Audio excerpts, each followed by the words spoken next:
여러분 안녕하세요. 시원스쿨랩 서민지입니다. 자, 오늘은 저와 함께 바로 조동사 문제를 풀어보려고 합니다. 자, 조동사 문제는요, 총 두 문항이 출제가 되죠.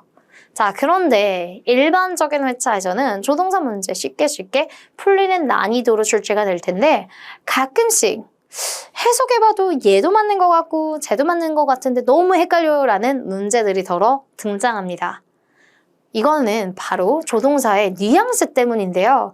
이 뉘앙스가 언어와 언어 사이에 너무 차이가 있기 때문에 이제 여러분들이 어떤 식으로 접근하셔야 되냐면 주변 상황 단서, 소재, 그리고 짝꿍들을 외우면서 여러분들이 진행을 하셔야 돼요. 자, 그러면 내용을 단서로 활용하되 해당 조동사를 넣고 문맥이 자연스럽게 이어지는지를 확인할 필요가 있다라고 이야기하죠. 문맥적인 것과 해석적, 뉘앙스까지 다 기반이 돼야 된다라고 생각하시면 됩니다. 자, 먼저 can입니다. 능력을 나타내요. 동물, 식물, 기기의 능력. 그래서 만약에 문제를 푸는데 처음부터 어떤 동물의 이름이 나와요. 능력의 가능성이 거의 70~80% 이상이에요. 자, 그래서 엄청난 중요한 포인트가 되겠네요. 과거 시제일 때에 여러분 코드를 정답으로 선택을 해주면 되겠습니다. 어떨 때요? 능력의 의미일 때입니다. 자, must는요. 법률, 규칙 등과 같이 어기거나 위반해서는 안 되는 정말 중요한 의무를 나타냅니다. 뭐뭐 하기 위해서라고 하는 투부정사 부사와 짝꿍으로 많이 이루어져 있다는 걸 체크를 해주시고요. must가 정답일 때는 should가 보기에 포함되지 않는 게 특징이죠. 그런데 만약에 둘 다 보기에 있다. 이런 경우도 2번 정도 나온 적이 있습니다. 그럴 때는 법률 규칙들에 강한 이러한 좀 어휘들이 들어가요. legal, 그 다음 regulations. 키워드가 들어가면 반드시 지켜야 되는 거니 must가 정답으로 선택되게끔 출제를 해줍니다. 자, 그리고 하나 더. 추측이 아닌 틀림없다라는 확신의 의미로도 가끔씩 나와요. 예를 들어서 제가 만약에 Mr. Lee를 만나야 돼요. 그런데 저 사람 보니 he must be Mr. Lee because he is wearing a name tag.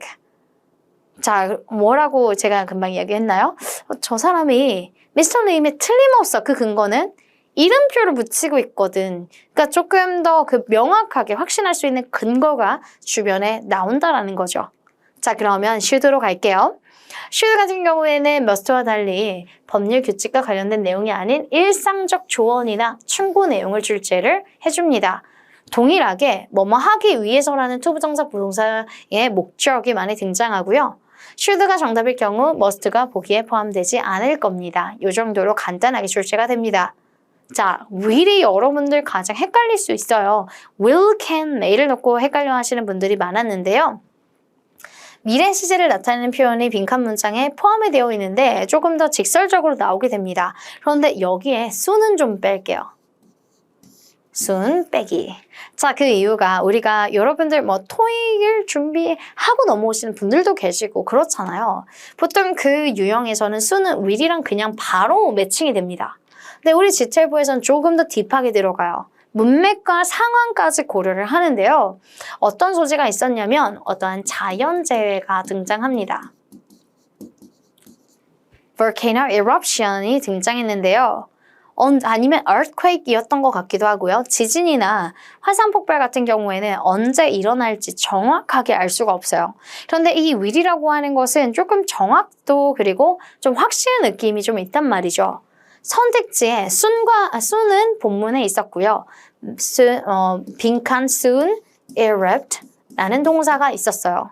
선택지에 will도 있고 may도 있었어요. might는 당연히 나오지는 않을 거예요. may랑 might는 동일하게 해석이 되니까요. 자, 그런데 거의 95%가 will을 선택했답니다. 그런데 오답이었고 may가 정답이었던 400회차 몇 년 전이죠. 그러니까 기억이 나요, 여러분. 자, 어쨌든 이 soon이라고 하는 단서는 좀 배제하시고 너무나 명확한 미래 단서 있죠. 우리 시제 표현에서 배웠던 그런 미래 단서들을 체크를 할 때 will을 체크할 수 있습니다. 예를 들어 this fall, this weekend 이 단서들이 좀 많이 나왔고요. 경계 규칙을 설명하는 문장에서 쓰입니다.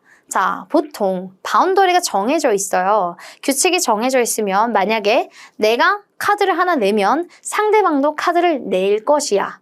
너무나 당연하게 이루어지는 순서죠. 혹은 내가 이 규칙을 위반하면 나는 마이너스 몇 포인트를 얻어. 이거는 그냥 정해져 있는 세팅된 상황이죠. 이런 세팅된 상황에서 규칙을 설명할 때 바로 will을 쓰게 됩니다.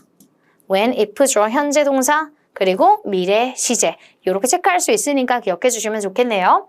자, may랑 might는 명확한 근거 없이 추측을 나타냅니다. 일기예보, 의학적 통계, 발병률 같은 경우에 may, might를 쓰겠죠.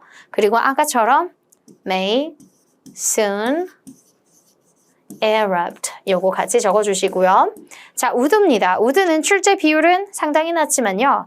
아예 안 나오진 않습니다. 실제로 종종 나와요. 종종의 빈도가 뭐 그렇게 자주는 아닙니다만 자, 보통은 뭐뭐 하곤 했다라는 의미로 나옵니다. 뭐뭐 하곤 했었어. 자, 그리고 will이 필요한 문맥이지만 주변 시제가 과거일 때 would가 나옵니다. 그래서 주어 told that 그 다음에 주어 would 시제 일치를 해준 거죠. 이렇게 체크할 수가 있습니다. 자, 이렇게 조동사를 총정리했는데요. 여러분, 사실 아주 간략간략하게 정리를 했고 여러분들께서 이미 공부를 한 상황이실 거예요. 더 중요한 건 우리 교재와 그리고 기출문제집을 가지고 나왔던 조동사 문제뿐만 아니라 각각의 문제에 다른 시제 유형이더라도 다른 유형이더라도 조동사가 나오면 이 문맥에서 왜 이게 쓰였을까를 정리를 조금 습관적으로 해주세요. 그러다 보면 자연스레 이 내용들이 조금 쌓이고 쌓여서 실제 시험에서는 정말 편하게 문제를 풀실 수 있을 겁니다. 자, 그럼 한 번씩 더 정리하시고 그 다음 강의에서 보도록 할게요.